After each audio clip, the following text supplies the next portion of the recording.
Salut les soifards, c'est Nicolas. Aujourd'hui, une nouvelle vidéo, une nouvelle dégustation et une nouvelle bière. Je vous présente la Burden. Ne vous inquiétez pas, ça ne sera pas long. Cadrage soufflé. J'espère que vous voyez bien le dessin parce que voilà. Alors c'est une bière française.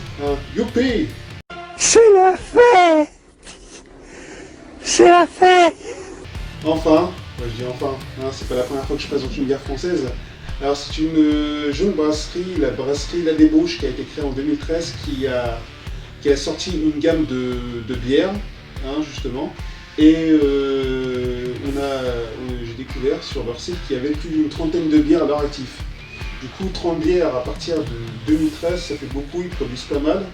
Là, je vais goûter la première.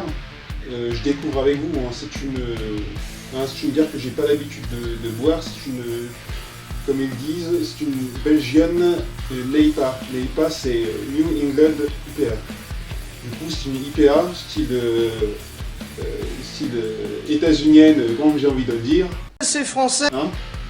Et je m'apprête à l'ouvrir devant vous, mais une petite anecdote là-dessus, c'est que, même deux anecdotes, j'ai oublié. Alors, sur le devant de l'étiquette, il y a un petit dessin, je vous le mettrai en photo dans la vidéo. En fait, chaque étiquette de leur bière est faite par un artiste, soit un dessinateur, soit un tatoueur, ou autre, tout ce qui est dans le monde du dessin. Et là, c'est, comme je le vois, c'est un mec en costard avec un petit corbeau dessus de la tête, et sa tête a été momifiée. Donc voilà, c'est assez classe comme illustration, mais bon, comme là je suis un petit peu loin, je vous la montrerai en photo dans la vidéo.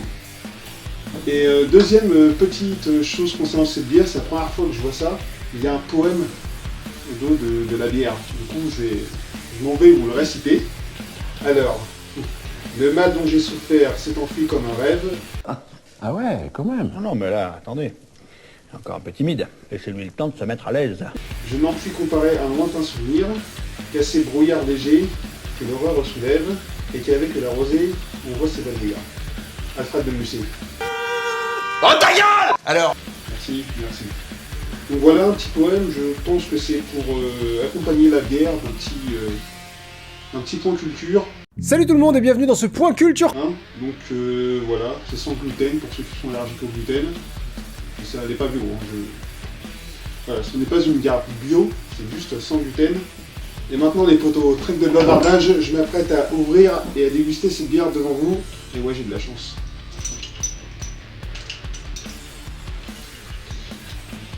Toi salope. Voilà.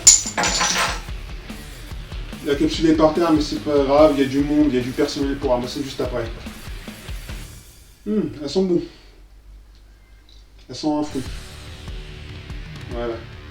Donc voilà, on renverse bien le verre. Pas qu'il y ait trop de mousse.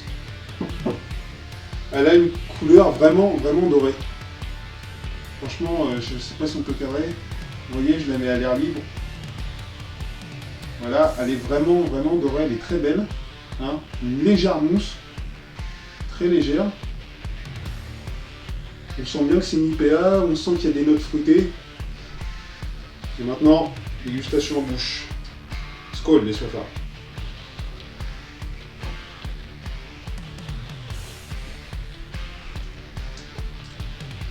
Ouais, alors ça me rappelle les IPA que j'avais goûté auparavant, hors dégustation vidéo. Elle est amère. Elle est très amère. Pour ceux qui aiment les bières avec un faux taux d'amertume, je la conseille.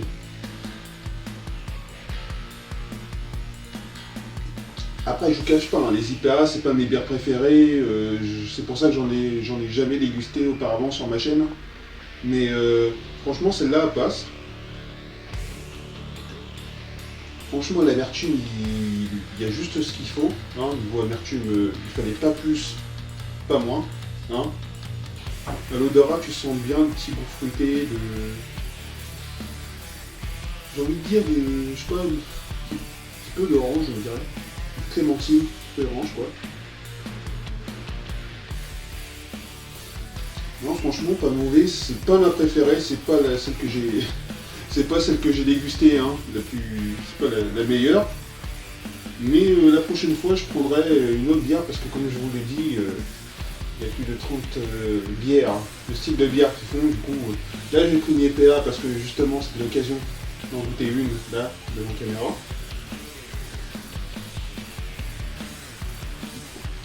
On va la finir, mais bon, c'est. Ouais. Un goût assez prononcé, moi qui préfère les stouts, l'IPA, c'est pas mon préféré. Franchement, après il en faut pour tous les goûts, je suis bien d'accord, faut tester toutes sortes de bières. C'est ce que je fais actuellement. Mais voilà, les IPA, c'est. De base, les IPA, c'est un goût très spécial, hein, faut pas se le cacher. Après, c'est suivant les goûts des gens, mais franchement, je retiens de cette bière l'amertume, la petite touche fruitée. Les touches fruitées, tu la ressens vraiment à l'odorat. Hein. Parce qu'en bouche, tu ressens plus l'amertume. Ouais, je confirme. Évidemment, j'ai ressorti ma corne, hein, comme d'habitude. Hein. Et je me suis blessé en ouvrant la capsule. Je me vide de mon sang! Putain! C'est pas grave. On va continuer la dégustation. J'irai mourir après.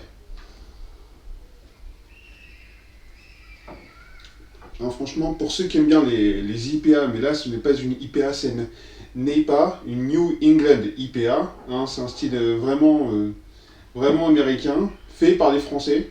Hein, donc là, on leur retire le petit chapeau qu'on n'a pas. Mais voilà, c'est toujours intéressant de découvrir les petites brasseries. En plus, là, elle a que 7 ans. Donc voilà, il fallait la faire connaître et je suis là. Ils m'ont rien demandé, hein, je suis là pour